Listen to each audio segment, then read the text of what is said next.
Okay, boxing fans, it's your boy Kalen back with you. I wanted to do a deal on what I thought of Lomachenko's performance and really the overall view and what I believe Lomachenko technically is as a boxer. Now, Lomachenko, I think at this point in time in his career, he's got one loss. Yeah, you have to say that. But look at when it was, and really the man had a hell of a amateur career, turned pro, got so many fights in it. You know what? He had a loss. It happens. Now, Lomachenko, I've watched tons of footage on his fights, broke them down, everything from when he first turned pro all the way up until his last fight. And I've looked at hours of training footage on YouTube. And it's hard to argue. I think he's probably one of the best boxers out there, pound for pound. I got him ranked as number one. The reasoning for that, yeah, you can say, yeah, he's made guys quit on the stool, but that's not what I'm looking at. I'm looking at his style, the way he delivers punches, and he makes it look on a boxing level so easy, especially when he was in a lighter weight class. Now, he's had, I wouldn't say difficulties, but it's taken him longer, say, to impose his will on a lot of fighters versus when he was in a lighter weight class. So, yeah, you could make a good argument that him coming up in weight, he's not as good. But what you've also got to look at is his style, the punch ratio, footwork.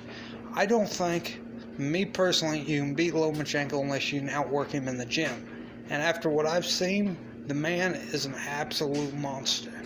He goes in there, he puts in his road work, he puts in the time. And you know what, he ain't necessarily the heaviest handed puncher out there, but every time he's throwing a punch, it's point. And you can look at him and when he's walking to the ring and you know he's a real deal.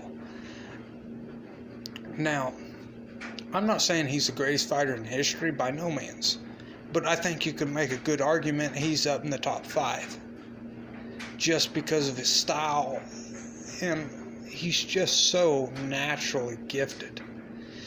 He sees things before they happen, and you can look at him when he's in the ring, and that's when you can tell a pro from an incomplete pro.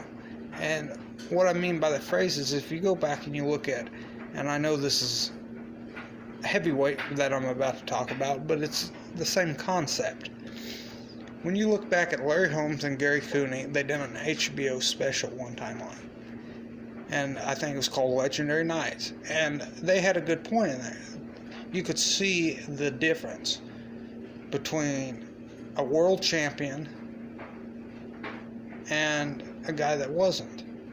And I think they use the term incomplete pro and a pro.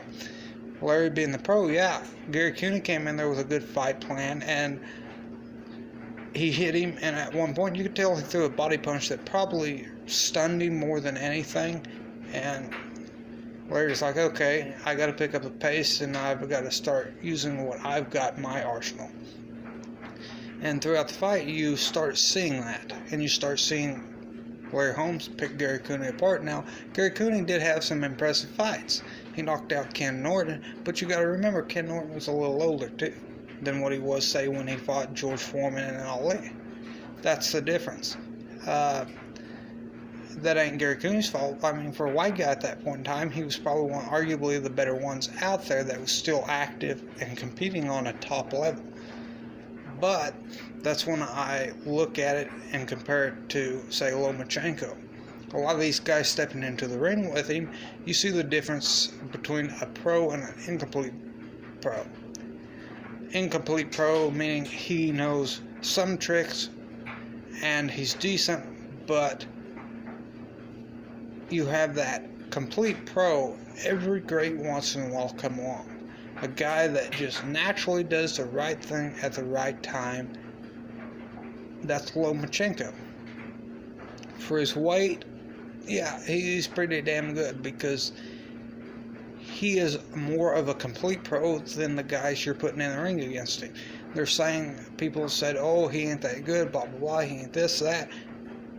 He's fighting top-level, decent competition, and he's beating them every time. It ain't that he's beating them not every time. It ain't that he's losing a fight here, a fight there. He's beating them every time. And we're talking about Hall of Famers. There was a few of them I read were Hall of Famers. He's making them quit, or he's beating them. And he keeps doing this repeatedly. So, you know what, Lomachenko, you can only truly, I think, judge a boxer really of Lomachenko's skill set after his career's over. I mean, you make estimations throughout, say, oh, he's this, he's the greatest boxer in history, but you can only truly look back and look at the guys he beat. And you look at Mike Tyson, you look at Floyd Mayweather. Floyd Mayweather's an example. I'm not a huge fan, but the point I'm trying to make is, who has he fought to really get up there? He fought Oscar De La Hoya. After Oscar was over the hill, he still gave him a tough run for his money. Now, Floyd is a hell of a fighter. I'll give him that. And arguably, he needs to be considered up in the top 10. But when you look at the level of opposition he fought compared to, say, Sugar Ray Leonard or Aaron Pryor, it ain't that good. Yeah, he fought some decent and good guys. But when you look at it and look at it on the guys that you put in front of him, Oscar gives him a tough fight. Oscar's older. You know what? That ain't Floyd's fault, but it is what it is. So you've got to look at that.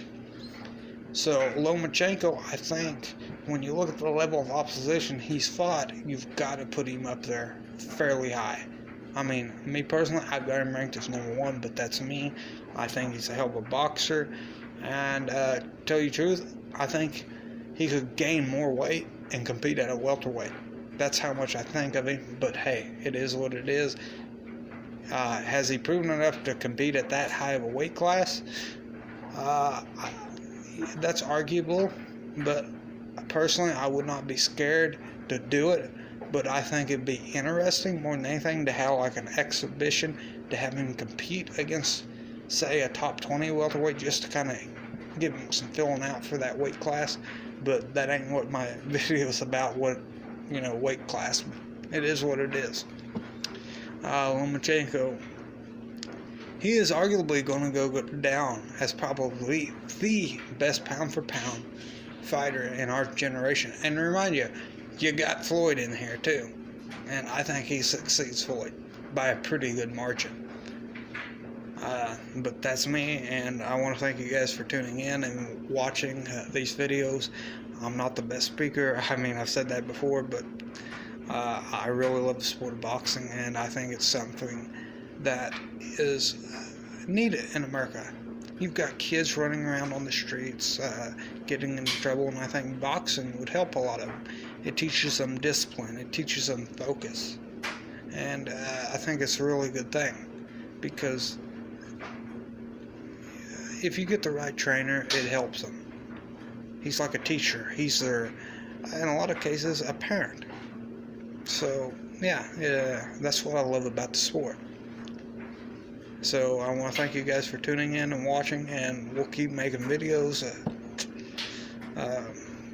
If you guys have anything you would love to see me debate, or say a fight in particular, or an in particular fighter, what I think about them, you know what, I ain't no damn genius on boxing, but I've predicted quite a few fights, and I was pretty much right on the money on a lot of them.